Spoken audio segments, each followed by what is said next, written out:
Amara and Chisom had known each other since childhood, growing up together in the same small village. From the moment they met, they became best friends. Their bond was unbreakable, like sisters who shared everything. They went to the same school, played in the same fields, and even dreamed of their futures together. They would laugh about growing old as neighbors, raising their families side by side, and supporting each other through life's ups and downs.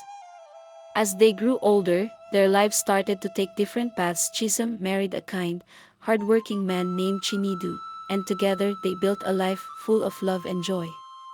Chisom had two beautiful children, and her home was always filled with warmth and laughter.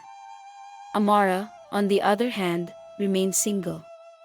While she supported Chisom and adored her children, she couldn't help but feel the growing distance between them as their lives diverged. Chisom had everything Amara had once dreamed of, and though she tried to suppress it, jealousy began to creep in. Amara started visiting Chisom's house more often, subtly inserting herself into every aspect of Chisom's life. She made herself indispensable to the family, offering to help with the children, cook meals, and even run errands for Chisom. Chinidu saw her as a blessing, someone who was there for his wife during difficult times, especially when Chisom was overwhelmed with the children. Amara's presence became a regular part of their routine, and Chisom, still oblivious to her friend's dark thoughts, welcomed her with open arms. Amara began to test the waters with Chinidu. She would compliment him more often, telling him how lucky Chisom was to have such a wonderful husband. She would stand close to him, brush against him accidentally, and flash him warm smiles that lingered a little too long. Chinidu, being the kind man he was, didn't suspect anything. He thought of Amara as a sister, someone who cared deeply for his family, and he had no reason to believe she had any ill intentions. But Amara's actions weren't lost on Chisom, who began to notice how close Amara was getting to Chinidu. At first, Chisom dismissed it as harmless. After all, Amara was her best friend, and she trusted her completely. But over time, a small seed of doubt began to grow in Chisom's mind. She couldn't quite put her finger on it, but something about Amara's behavior didn't sit right with her. Still, Chisom was too wrapped up in her busy life to give it much thought, and so Amara's plan continued to unfold. One evening, while Amara was sitting at home alone, she had a moment of clarity. She couldn't continue living in the shadow of Chisom's happiness.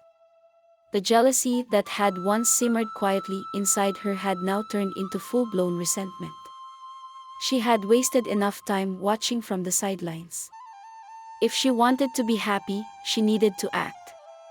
She needed to take Chisom's life for herself, and that meant removing the one obstacle standing in her way, Chinidu. The decision was made. Amara felt a strange sense of relief wash over her as she accepted what needed to be done. She knew it would be difficult, and it would require careful planning, but she was ready.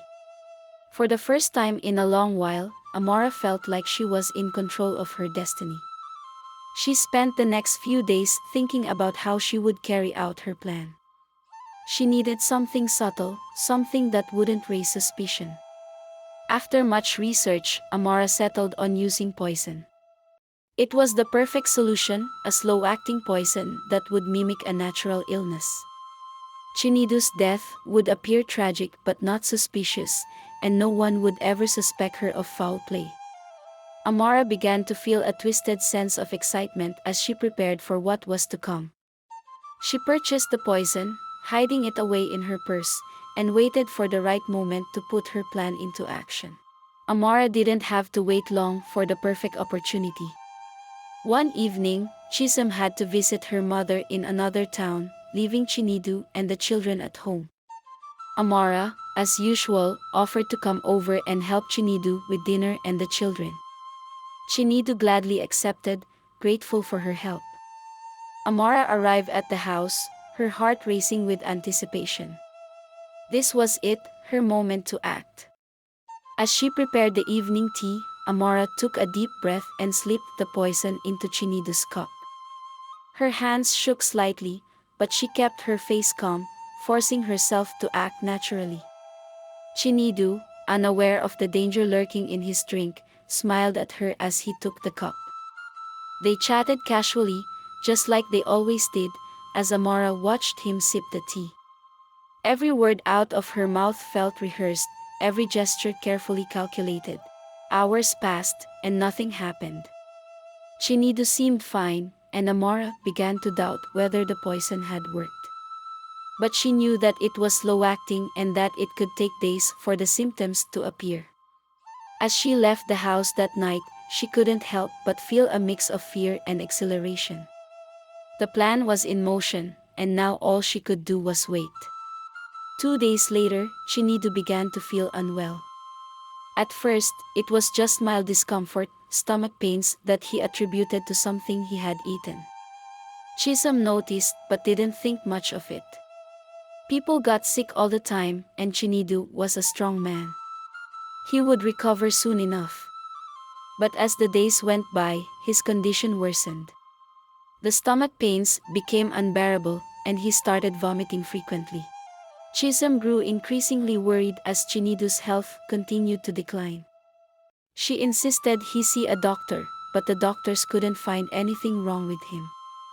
They ran tests, but nothing seemed out of the ordinary.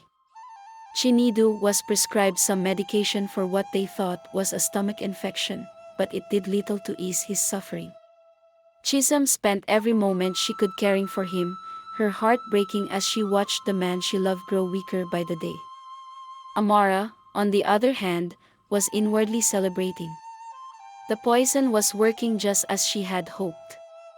She continued to visit the house, pretending to be concerned for Chinidu's health, all the while knowing that she was the cause of his suffering. She offered to help Chisom even more, positioning herself as the supportive best friend while secretly reveling in the destruction she had caused. One evening, while Chisom was busy putting the children to bed, Chinidu collapsed in the living room. The pain had become too much for him to bear, and his body finally gave out. Chisom heard the thud from upstairs and rushed down to find her husband lying on the floor, gasping for air. Panic seized her as she knelt beside him, calling out his name. Chinidu's face was pale, and his breathing was shallow. Amara, who had been in the kitchen, came rushing in as well, pretending to be horrified by the sight. She immediately suggested they call for an ambulance, though she already knew it would be too late.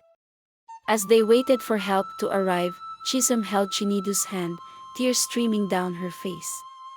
"Stay with me," she whispered, but deep down, she knew he was slipping away. Chinidu tried to speak, but his words were faint, his eyes filled with pain. By the time the paramedics arrived, Chinidu was unconscious. They rushed him to the hospital, but despite the doctor's best efforts, he didn't make it through the night. Chisom was inconsolable. Her world had just crumbled in front of her, and she didn't understand why. Amara stood by her side, offering comfort, but inside, she felt nothing but triumph. Her plan had worked. Chisom was in a state of shock for days after Chinidu's death. She couldn't comprehend how her healthy, strong husband had fallen ill so suddenly and died. The grief was overwhelming. She barely had the strength to take care of herself, let alone her children, who were also struggling to understand why their father was gone. Chisom cried constantly, her heart shattered into a million pieces. Amara was there every day, pretending to be the supportive friend Chisom needed. She helped with the children, cooked meals, and comforted Chisom whenever she broke down. But while Chisom's grief was genuine, Amara's was nothing more than a performance.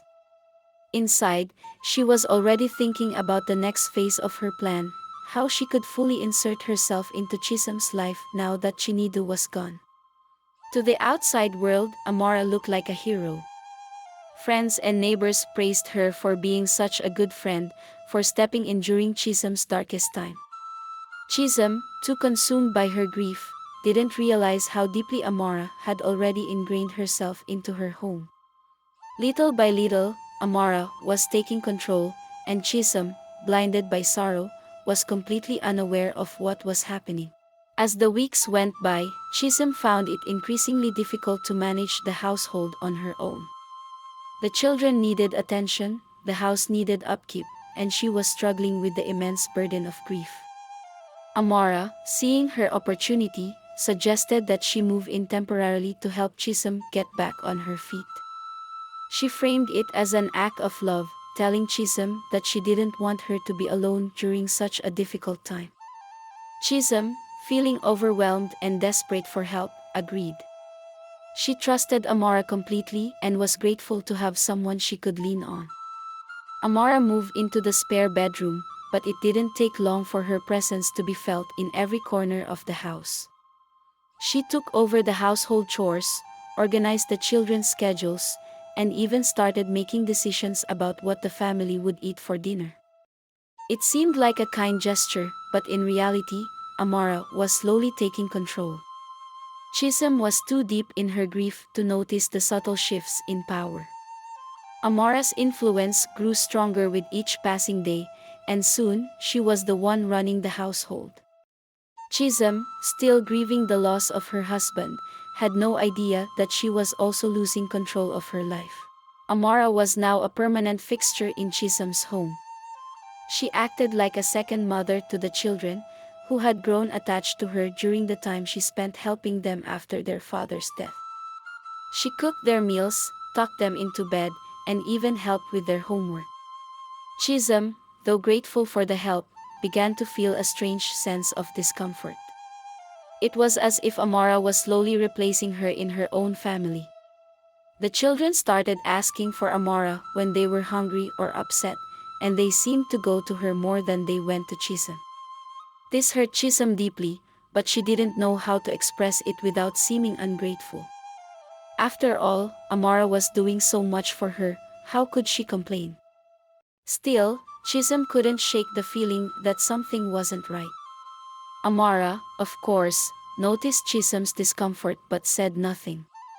She had already planted herself firmly in the center of Chisom's life, and there was no turning back. She felt like she was finally living the life she deserved, the life she had envied for so long. But she wasn't satisfied yet. She wanted more. Amara wanted to be the head of the household, not just a guest. And to achieve that, she needed to get Chisom out of the way. Chisom began to notice little things that made her uneasy. Amara was always there, always present, as if she was waiting for something. Chisom felt like a stranger in her own home, with Amara making decisions that she should have been making as the head of the family. It wasn't just about the house or the children, it was about the way Amara seemed to be slipping into Chinidu's place. One afternoon, while going through some old photos, Chisom found a picture of herself and Amara from years ago. They were laughing and carefree, with no idea of the dark future that awaited them. Chisom stared at the photo, a pit forming in her stomach. How had they gone from that to this? How had Amara become so deeply embedded in her life? Chisom felt a wave of guilt. Maybe she was just being paranoid. Amara had been nothing but kind since Chinidu's death. But the feeling wouldn't go away. It gnawed at Chisom, keeping her up at night as she replayed moments in her mind, Amara's lingering looks at Chinidu, her eagerness to help, her growing closeness with the children. Chisom wanted to trust her friend, but something about the situation felt off, and she couldn't ignore it any longer. One morning, as Chisom was walking back from the market, one of her neighbors stopped her. The woman, Mrs. Okoye, had always been friendly but distant. Today, however, she seemed concerned. "Chisom," she said, pulling her aside, "I've been meaning to talk to you. I've noticed something strange going on with Amara." Chisom frowned, surprised by the sudden conversation. "What do you mean?" she asked, not sure where this was going. Mrs. Okoye hesitated, clearly uncomfortable. "I don't want to cause any trouble," but I've seen how much time Amora spends at your house, especially since Chinidu's passing. I just think, well, maybe you should be careful. People talk, you know. The words unsettled Chisom, though she tried to dismiss them. Amara had been there for her during the hardest time of her life. How could she be suspicious of her best friend? But Mrs. Okoye's words stuck with her, and as she walked home, Chisom couldn't help but wonder if there was more to Amara's actions than she had realized. The seed of doubt was planted, and it would only grow from there. That night, Chisom had a strange and vivid dream. She was in her home, but everything felt different, darker, colder. She wandered through the rooms, calling out for her children, but there was no answer. Suddenly, she saw Chinidu standing in the hallway, his face pale and expressionless. He didn't speak, but he looked at her with sad, hollow eyes. Chisom called out to him, but he didn't respond. Instead, he slowly raised his hand and pointed behind her. When she turned around, she saw Amara standing there, smiling. But it wasn't the warm, friendly smile Chisom was used to. It was cold, almost sinister. Chisom woke up in a cold sweat, her heart pounding in her chest. The dream had felt so real, so terrifyingly real. For the rest of the night, Chisom couldn't sleep. She kept thinking about the dream and what it meant. Was it just her mind playing tricks on her, or was it a warning? Chinidu had never appeared in her dreams before, and the image of his sad, accusing eyes stayed with her. She couldn't shake the feeling that something was terribly wrong. A few days later, while cleaning out an old drawer, Chisom came across something she hadn't seen in years, Amara's old journal. They had kept journals as teenagers, filling the pages with their thoughts, dreams, and secrets. Chisom smiled at the memory, but something made her pause. She hadn't seen Amara's journal in years. What was it doing here, in her house? Curiosity got the better of her, and she opened the journal. At first, it was filled with the innocent musings of a young girl or crushes, school life, dreams of the future. But as Chisom flipped through the pages, the tone began to change. The entries became darker, filled with jealousy and resentment. Amara had written about how she envied Chisom's life, how she felt left behind as Chisom moved forward. Chisom's hands shook as she read the final entries. Amara had written about wanting to take over Chisom's life, about how she deserved to have what Chisom had. Chisom's heart raced as the realization hit her. Amara had been jealous of her for years. And now, she had taken her husband, her children, and her home. Chisom couldn't believe what she was reading, but the words were right there in front of her. Her best friend had betrayed her in the worst possible way. Chisom couldn't keep this to herself any longer. She had to confront Amara about the journal, about the jealousy and resentment that had been festering for years. The next morning, after the children had gone to school, Chisom found Amara in the kitchen, preparing breakfast. Her heart was pounding in her chest, but she knew she had to do this. Amara, Chisom began, her voice shaking slightly, I found something I need to talk to you about. Amara looked up, curious but not concerned. What is it? She asked. Chisom pulled the journal from her pocket and placed it on the table between them. I found your journal, she said, her voice trembling. I read it. For a moment, Amara's face was unreadable.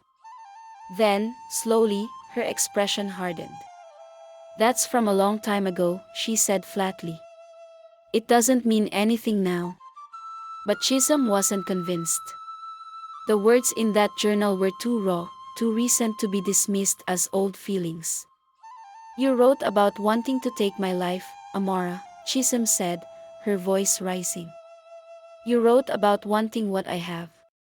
What is this? What are you doing? Amara's eyes flashed with something dark, but she quickly masked it with a smile. You're overreacting, Chisom, she said calmly. It's just a journal. Don't make something out of nothing. After the confrontation, Chisom couldn't shake the feeling that Amara was hiding something. Her friend's reaction to the journal had been too cold, too dismissive. Something wasn't right, and Chisom knew she had to dig deeper.